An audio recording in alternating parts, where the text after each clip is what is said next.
Sufism ہے کیا؟ Sufism ہندو مذہب سے تعلق رکھتا ہے یا پھر الگ سے کوئی دین ہے؟ یہ حضرت جیسے یہ دیکھا جاتا ہے یہ بسنت پنچمی منائی جاتی ہے اور بھی تہوار منائے جاتے ہیں. صوفیزم کس امام کو یا پھر کس مسلک کو فالو کرتے ہیں؟ صوفیزم کا آخر عقیدہ کیا ہے توحید کے معاملے میں؟ اللہم صلی علی محمد و آل محمد. السلام علیکم ورحمۃ اللہ وبرکاتہ. میں ناچیز محمد الفیض ہمارے اپنے چینل بی اما پر آپ کو خوش آمدید کرتا ہوں. آج کا عنوان ہے صوفیزم. What is Sufism? آخر صوفیزم ہے کیا؟ تو آج ہم جس شخصیات کے ساتھ موجود ہیں وہ آگرہ میں جانی بچانی ہے جن کو آگرہ میں کون نہیں جانتا اور بڑی خانقاہ سے ان کا تعلق ہے. تو میں خوش آمدید کرنا چاہوں گا سید فیض علی قادری جعفری صاحب کو. السلام علیکم ورحمۃ اللہ وبرکاتہ. وعلیکم السلام ورحمۃ اللہ وبرکاتہ. اور حضرت خیریت سے ہیں آپ؟ اللہ کا شکر ہے, آپ لوگوں کی دعائیں. جی ماشاء اللہ, آپ کا تعلقات بھی بہت ماشاء اللہ اچھے رہے ہیں, دیکھا بھی ہم نے یہاں پر, اور آپ کا جو بولنے کا انداز ہے وہ بڑا پیارا ہے, پرسنلی بہت پسند آیا ہمیں. آپ کا حسن نظر ہے, محبت ہے. جی بہت شکریہ. تو آپ کے سامنے میں پہلا سوال یہ رکھنا چاہوں گا کہ آخر صوفیزم ہے کیا؟ صوفیزم یہ وہ ٹرم ہے جو یورپینس نے جی اور بعد کے لوگوں نے جو تصوف اور احسان کو جو حدیث و قرآن میں آئے اس کو وہ دوسرے نظر سے دیکھتے ہیں, وہ ایک ٹاپک اور سبجیکٹ کی طرح دیکھتے ہیں. ان لوگوں نے یہ نام دیا. اس کی شروعات ہوتی ہے جیسے اس ورڈ کو اگر ہم بانٹیں تو یہ لفظ بنا ہے صوفی سے. لغوی معنی ہے مطلب صوفی ازم یعنی وہ کہ جو صوفی کرتے ہیں, صوفی ازم. تو صوفی لفظ جو بنا ہے وہ صفا سے بنا ہے. یعنی اس کے لیے صوفیوں نے بہت ساری اصطلاحات بیان فرمائی ہیں. یعنی وہ جو صفائی قلب رکھتا ہے, وہ جو صفائی روح رکھتا ہے, وہ شخص جو اپنے اعمال اور اذکار کے ذریعے اپنے باطن کو پاک اور صاف کر لیتا ہے, اس کو صوفی کہتے ہیں. اور حدیث میں, حدیث جبریل میں جب جبریل علیہ السلام نے حضور سرکار دو عالم صلی اللہ علیہ وسلم سے سوال کیا کہ احسان کیا ہے, تو آپ نے اس کے جواب میں فرمایا کہ اس طرح عبادت کرو کہ گویا تم خدا کو دیکھ رہے ہو, اور اگر یہ حالت نہ پا سکو تو یہ تصور کرو کہ خدا تمہیں دیکھ رہا ہے. تو اب یہ جو لفظ احسان ہے اس کو صوفی اس پورے طریقہ کار کو تصوف کہتے ہیں, اور تصوف کا انگلش ٹرانسلیشن صوفی ازم ہے. صوفیزم. اور یہ اس کی شروعات کہاں سے ہوئی؟ تو اس کی شروعات ہوئی اصحاب صفہ سے. حضور سرکار دو عالم صلی اللہ علیہ وسلم کا ارشاد ہے, آپ نے فرمایا الفقر الفقری, یعنی اور ایک جگہ فرمایا جس نے اپنے نفس کو پہچانا بے شک اس نے اپنے خدا کو پہچانا. تو اس کی جو شروعات ہے وہ حضور سرکار دو عالم کی پوری زندگی زہد و ورع کی, تقوی کی, پرہیزگاری کی زندگی تھی, اور وہی ایک صوفی کی زندگی ہوتی ہے. اور اصحاب صفہ یعنی اصحاب رسول صلی اللہ علیہ وسلم میں بہت سارے ایسے لوگ تھے جیسے ابو ہریرہ, ابو ذر غفاری, حضرت حارثہ, حضرت مولا علی, حضرت ابو دردہ. یہ سب وہ لوگ ہیں جو اولین صوفی کہلاتے ہیں. جی ماشاء اللہ, بہت خوب. دوسرا سوال آپ سے یہ تھا کہ کیا صوفیزم ہندو مذہب سے تعلق رکھتا ہے یا پھر الگ سے کوئی دین ہے؟ صوفیزم ہندو مذہب سے ایسا ہی تعلق رکھتا ہے کیونکہ کہیں ریتی رواج دیکھے جاتے ہیں ہمیں اس کے اندر. اصل میں بہت سارے لوگ اس کو کوریلیٹ کرتے ہیں, لیکن وہ کوریلیشن غلط ہے. لیکن آئیڈیالوجیکلی اور فنڈامنٹلی تصوف صوفیزم الگ ہے اور ہندوازم الگ ہے. ہاں ایک چیز ہے جو نظر آتی ہے کہ صوفیزم میں انٹرفیتھ ہارمونی, پیس اور انکنڈیشنل لو ہے, جو سب کے لیے, جو ہندوؤں کے لیے بھی, عیسائیوں کے لیے, سکھ کے لیے, اور تمام مذاہب کے لوگوں کے لیے. وہ ایسا نہیں ہے کہ وہ ایک پرٹیکولر کسی ایک مذہب کو وہ کرتا ہے, بلکہ فنڈامنٹلسٹ کے خلاف ایک مومنٹ ہے. یعنی وہ صرف بنیادی قانون تک مذہب کو محدود سمجھتے ہیں. صوفی ایسا نہیں سمجھتا, وہ اخلاق نبوی, اخلاق صحابہ, اخلاق پنجتن پاک کو ترجیح دیتا ہے. وہ اسی کی ایک شاخ ہے. تو یہ حضرت جیسے یہ دیکھا جاتا ہے یہ بسنت پنچمی منائی جاتی ہے اور بھی تہوار منائے جاتے ہیں, یہ ویسے منائی تو جو ہے ہندوؤں میں ہی جاتے ہیں نا حضرت؟ اس کی شروعات بسنت پنچمی کی حضرت خواجہ امیر خسرو طوطی ہند رضی اللہ تعالیٰ نے کی, جو خواجہ نظام الدین اولیاء سلطان المشائخ کے مرید تھے, محبوب خاص تھے. انہوں نے کی اور انہوں نے اپنے شیخ کو راضی کرنے کے لیے کی. یہ مسلمانوں میں یا تصوف میں یا خانقاہ میں کوئی بہت بڑا تہوار نہیں ہے، بلکہ یہ شیخ کو راضی کرنے کے لیے ایک موقع ہے. اچھا. اور وہ اس کو جیسے ہندو بسنت اور مسلم بسنت میں فرق یہ ہے کہ ہمارا جو بسنت ہے وہ دراصل ہندوؤں کے ساتھ مل کر بسنت کے موقع پر اپنے اپنے مرشدوں، اپنے اپنے خداؤں کو یاد کرنے کا طریقہ. اچھا اچھا، اپنے مرشد کو یاد کرنے کا اپنے مرشد، اور مرشد کا مقصد دراصل خدا تک پہنچنا ہے. جی. مرشد جیسے اگر آپ کوئی لینگویج سیکھنا چاہتے ہیں، کوئی سبجیکٹ سیکھنا چاہتے ہیں، تو اس میں آپ کا مقصد ہوتا ہے کہ آپ اس کے کسی اوریٹر کو یا اس کے کسی ٹیچر کے ذریعے سیکھیں، کیونکہ مرشد بنایا خدا کے لیے جاتا ہے. تو ہم دراصل مرشد کو راضی خدا ہی کے لیے کرتے ہیں، تو ہم خدا کو اپنے طریقے سے بسنت میں یاد کرتے ہیں. کیا بتائیے، کیا صوفی ازم کس امام کو یا پھر کس مسلک کو فالو کرتے ہیں؟ دیکھیے، اسی میں ایک سوال ہے جو اکثر کیا جاتا ہے کہ حضرت مولا کائنات علی کرم اللہ کریم کو سلطان المشایخ بے شک اولیاء اور سلطان الاصفیاء، امام المتقین بے شک اور امام الصوفیاء کہا جاتا ہے. تو حضور سرکار دو عالم صلی اللہ علیہ وسلم کا کیا وہ اس میں مقام ہے؟ تو میں نے اس کے لیے عرض کیا کہ حضور کی پوری زندگی صوفیانہ تھی، تصوف سے تعلق رکھتی تھی، اور اسی لیے حضور سرکار دو عالم کا جو کی شخصیت اور آپ کا جو کردار ہے وہ دراصل صوفیوں کے سردار کا ہی ہے، لیکن وہ کیونکہ درجہ نبوت پر ہیں اور حضرت مولا علی کرم اللہ وجہ کریم شاہ ولایت ہیں، یعنی جتنے سلسلے ہیں، اس لیے تصوف کی جتنی کتابیں ملیں گی آپ کو، اس میں اولین صوفی جو ملیں گے وہ مولا کائنات کے غلام، ان کے مرید ہوں گے. اس لیے 14 خانوادے، 4 پیر اور 70 مرید وہ پہلے شخص ہیں جو مولا علی سے تصوف کا علم لیا. جنہوں نے مرۃ الاسرار میں ایک بزرگ لکھتے ہیں، وہ فرماتے ہیں کہ حضور نے علم حدیث اور علم قرآن کے علاوہ غائبانہ باطنی علوم حضرت مولا علی کو دیے تھے، اور فرمایا تھا علی یہ اسی کو سپرد کرنا، تفویض کرنا، ودیت کرنا جس کو اس کا اہل پانا. تو اولین صوفی اور پہلے بڑے صوفی حضور سرکار دو عالم صلی اللہ علیہ وسلم کی تعلیم پر عمل پیرا ہونے والے اور حضور سرکار دو عالم کے جانشین و وسیع کی حیثیت سے مولا علی کرم اللہ کریم وہ سب سے پہلے صوفی ہیں. اسی لیے آپ جس بھی مرید کو یا جو اپنے آپ کو مشرق سے مغرب تک، یعنی کیلیفورنیا اور سے لے کر نیوزی لینڈ تک اور یورپ سے لے کر ساؤتھ افریقہ تک خود کو صوفی کہتا ہے، اس کا شجرہ آپ پڑھیں گے تو اس کا شجرہ حضرت مولا علی سے ہی ہوتے ہوئے منتہا کمال کو پہنچتا ہے حضور صلی اللہ علیہ وسلم تک. ایک سلسلہ ہے نقشبندیہ مجددیہ، اس میں حضرت ابو بکر صدیق رضی اللہ عنہ واسطہ، لیکن اس میں جو نیچے کے آپ نام دیکھیں گے ابو القاسم بن ابو بکر صدیق رضی اللہ عنہ بایزید بسامی سے پہلے، تو وہ امام جعفر الصادق علیہ السلام کا نام ماشاءاللہ. تو یعنی وہ بھی نقشبندی مجددی جو مولا علی سے نہیں ہے، وہ بھی مولا علی کے ہی شاگرد ہیں، کیونکہ حضرت امام جعفر علیہ السلام سے ایک بار کسی نے پوچھا کہ آپ کو علوم باطنی کس سے ملے؟ تو آپ نے کہا کہ مجھے علوم باطنی اور علوم معرفت مجھے اپنے دادا امام زین العابدین علیہ السلام سے، اور آپ نے کچھ زمانہ امام زین العابدین علیہ السلام کا دیکھا ہے، اور شروع میں قرآن کی بنیادی تعلیم آپ نے اپنے دادا امام زین العابدین علیہ السلام سے ہی حاصل کی. تو وہ سلسلہ بھی دراصل مولا علی کرم اللہ وجہ کریم تک ہی پہنچتا ہے.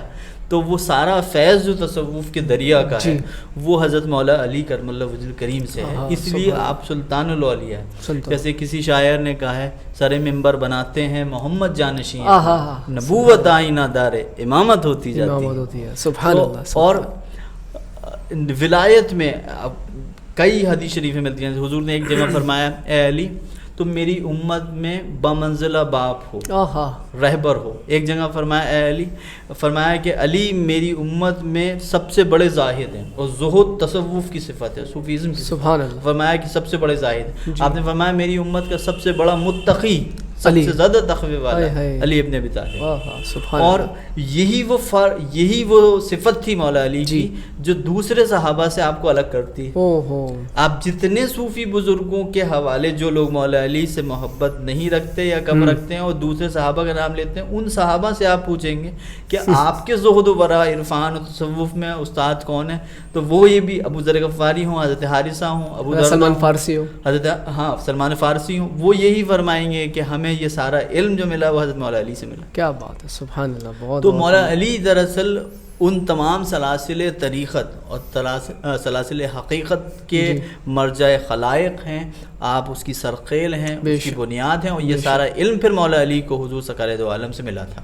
لیکن ان کو صوفیوں کا سردار حضور سرکار دو عالم کی طرف اس لیے نہیں کہتے کہ ولایت سے بڑا درجہ نبوت کا ہے، اور حضور سرکار دو عالم صلی اللہ علیہ وسلم خیر الانام اور سید الانبیاء، کیونکہ وہ ایک ٹائٹل حضور کے پاس سید الانبیاء کا ہے، تو اس کے بعد جو بڑا ٹائٹل ہے جو ولایت کی شاخ کا ہے وہ بھی فیضان حضور سرکار دو عالم سے ہی ہے، لیکن اس میں جو وساست ہیں وہ من کنت مولا فہذا علی، مولا کی روح سے مولا علی ہے. اسی لیے جب بھی کوئی صوفی محفل ہوتی ہے، قوالی منعقد ہوتی ہے، تو اس میں پہلا کلام جو پڑھا جاتا ہے من کنت مولا فہذا علی مولا. ابھی 18 ذی الحجہ کو جو ولایت کا اعلان جو نبی صلی اللہ علیہ وسلم ولایت غدیر جی، اس میں بھی میں ایک مغالطہ لوگوں دور کر دوں. لوگ کہتے ہیں شرعی عیدیں دو ہیں، عید الاضحیٰ اور عید سعید، یعنی دو عیدیں، تو پھر یہ تیسری اور چوتھی عید کیسا ہے جی؟ تو کوئی عید غدیر یا عید نبوی، عید میلاد النبوی منانے والا یہ نہیں کہتا ہے کہ یہ شرعی عید کے مد مقابل نہیں ہے.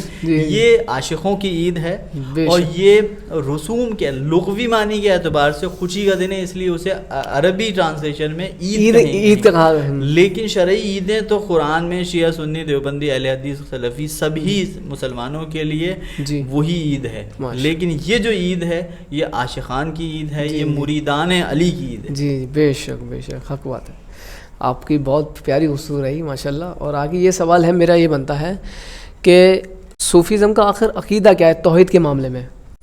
صوفیزم کا عقیدہ توحید کے معاملے میں من اور ان وہی ہے، یعنی اے سے لے کے زیڈ تک عقیدہ وہی ہے جو اسلام کا عقیدہ ہے، اس میں کوئی فرق نہیں. لیکن صوفی کا عقیدہ سپیریئر درجہ رکھتا ہے، یعنی وہ توحید کے درجہ کمال پر پہنچ کر ہی صوفی بنتا ہے جی. یعنی عام مسلمان یہ جانتا ہے کہ اللہ قادر مطلق ہے، خالق کائنات ہے، اور وہ تمام خلائق کا مرجع و ماوا ہے، یہ ہماری توحید ہے.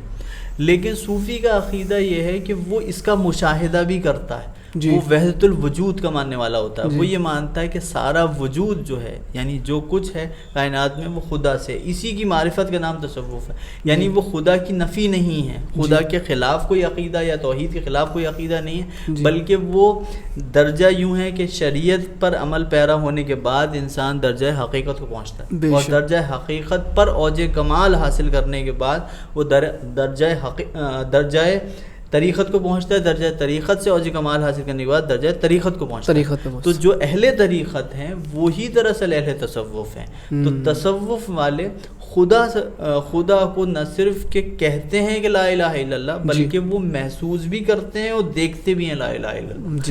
یہ فرق ہے. اسی لیے آپ جنید بغدادی، سید الطائفہ، حضرت عبد القادر جیلانی بغدادی رضی اللہ تعالیٰ عنہ، خواجہ خواجگان خواجہ، ان کی تعلیمات جب آپ پڑھیں گے تو آپ کو ساری توحید نظر آئے گی جی بے شک. اور اولین تبلیغ دین کا کام صوفیہ نے ہی کیا. آج بھی آپ ازبکستان چلے جائیں، ایران چلے جائیں، ساؤتھ افریقہ چلے جائیں، یا دور دور چلے جائیں، امریکہ میں ایک سلسلہ آج کل بہت حقانیہ نقشبندیہ سلسلہ چل رہا ہے جی، ان کی تعلیمات پڑھیں. جس شاذیریہ سلسلہ ہے، حضرت ادریس ایک بزرگ ہیں، مراکش میں بزرگ ہیں ادریس محمد ادریس، ان کا سلسلہ ادریسیہ ہے، وہ بھی سب توحید ہی بات کرتے ہیں.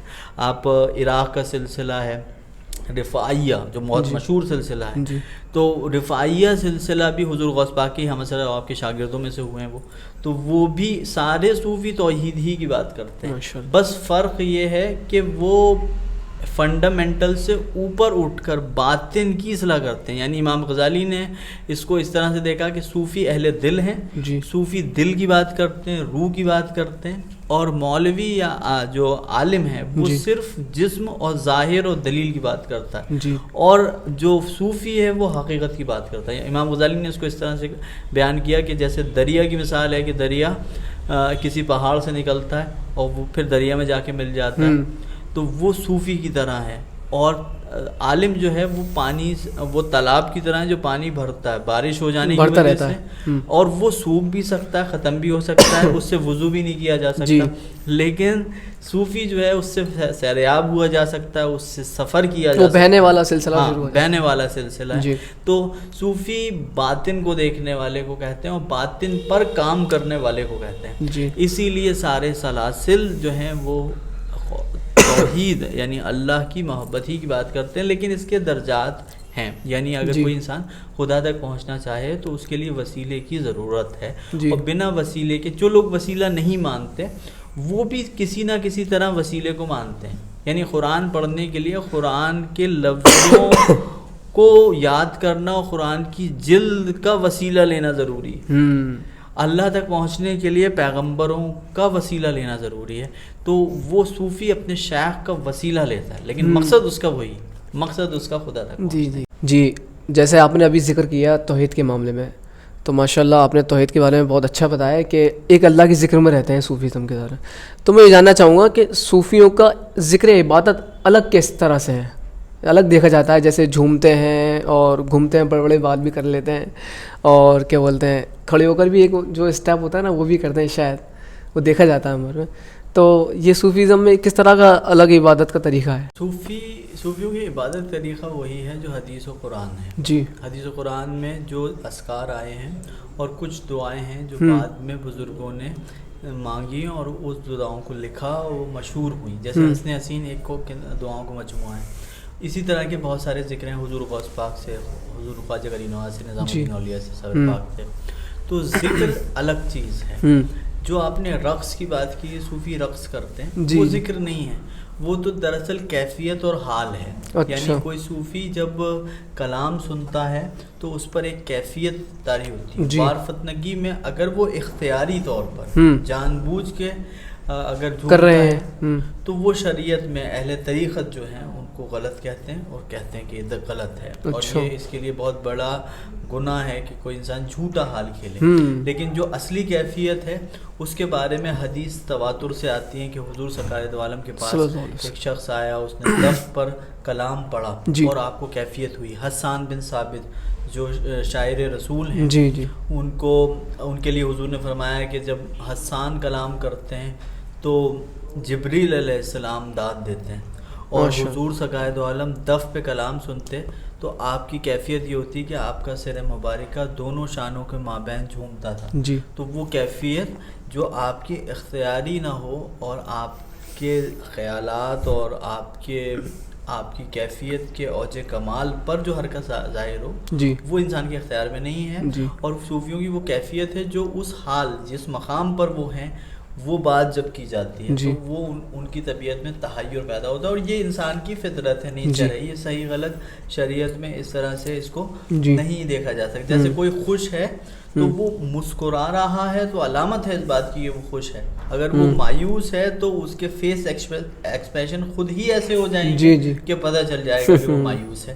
تو صوفیوں کا یہ ذکر نہیں ہے، ذکر ہے محفل سما، جس کو ایک صوفی سلسلہ یعنی چشتیہ سلسلے میں طریقہ مانا جاتا ہے عبادت میں تحریک پیدا کرنے کا، یعنی عبادت کرنے کے دوران جو حفظ پیدا ہوتا ہے، کیفیت میں خشکی پیدا ہوتی ہے، وہ سما سن کر اپنے مرشد سے تعلق بڑھاتے ہیں، اللہ سے تعلق کو بڑھاتے ہیں، تو وہ سما ذریعہ ہے، ذکر وہی ہے، لا الہ الا اللہ، ذکر وہی ہے جو یا رحمان یا رحیم یا یعنی قرآنی ذکر جو ہے، حدیث میں ذکر ہے، وہی ذکر ہے، مطلب عبادت وہی ہے، ذکر ہے، وہ ایک کیفیت ہے، وہ کیفیت ہے، آپ کیجیے گا، تو اس کیفیت میں ان سے اس طرح کے حال سرزد ہوتے ہیں، جسے قلندریہ یا چشتیہ سلسلے کے لوگ اس کو جھومتے ہیں، اس میں بھی حال اگر سچا ہے تو ٹھیک ہے، اور حال اگر سچا نہیں ہے تو اس طرح سے جھومنا وہ غلط ہے، لیکن وہ کیفیت سے تعلق ہے، اور میں نے آپ سے بتایا کہ حضور سرکار دو عالم کے زمانے میں حضور سرکار دو عالم کو بھی کیفیت ہوئی، اور صحابہ کرام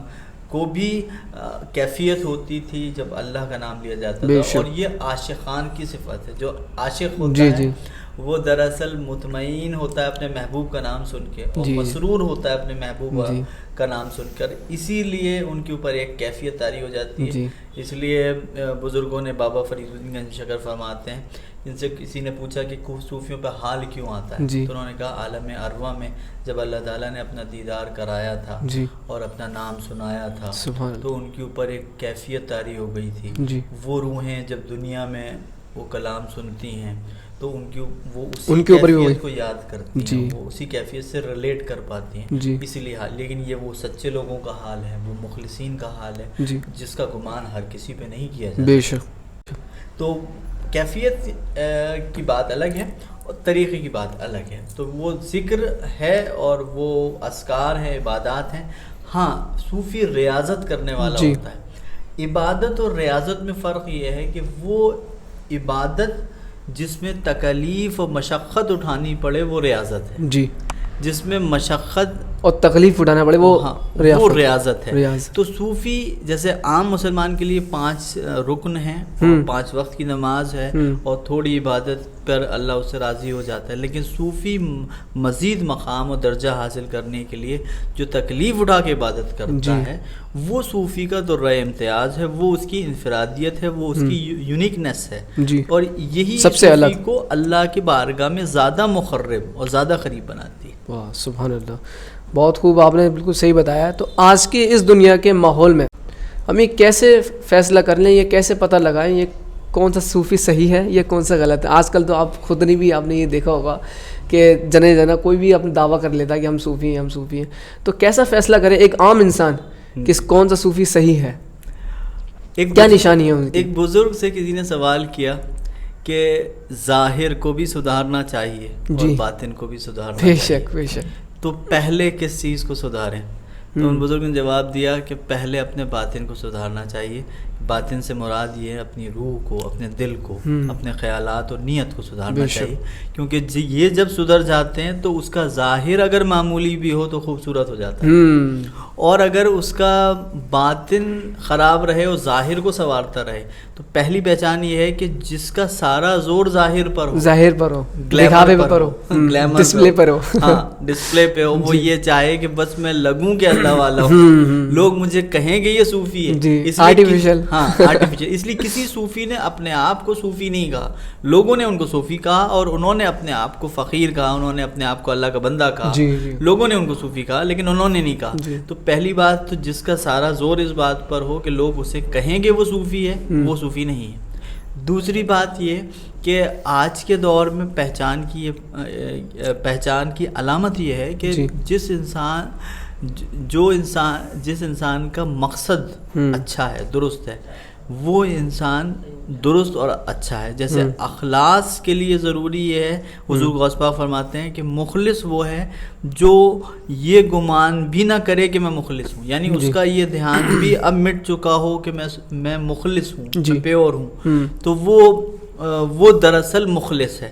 اسی طرح سے اگر ہم اس بات کو دیکھیں کہ اصلی انسان کی پہچان یہ ہے کہ وہ اس کی نیت اور مقصد غلط نہیں ہے، یعنی وہ خانقاہ سے تعلق رکھتا ہے، درگاہ سے تعلق رکھتا ہے، لیکن اس کا مقصد پیسہ ہے تو غلط ہے۔ اگر اس کا مقصد عزت ہے کہ مجھے عزت حاصل ہو تو غلط ہے۔ اگر اس کا مقصد یہ ہے کہ لوگ مجھے صوفی سمجھیں تو یہ بھی مقصد غلط ہے۔ اگر وہ خلق خدا کے لیے اپنے آپ کو فنا کرتا ہے، اپنے آپ کو مٹاتا ہے، تو دراصل وہ صحیح معنی میں صوفی ہے، یعنی وہ لینے والا نہ ہو، وہ دینے والا ہو۔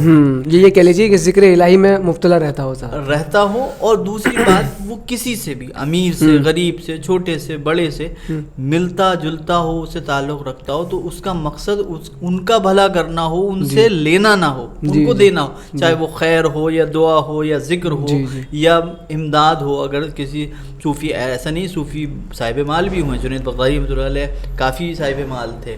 حضور غوث پاک کی خانقاہ میں، حضرت نظام الدین اولیاء کی خانقاہ میں بڑا زبردست غریبوں اور مسکینوں کی امداد کی جاتی تھی، بڑا زبردست لنگر ہوتا تھا۔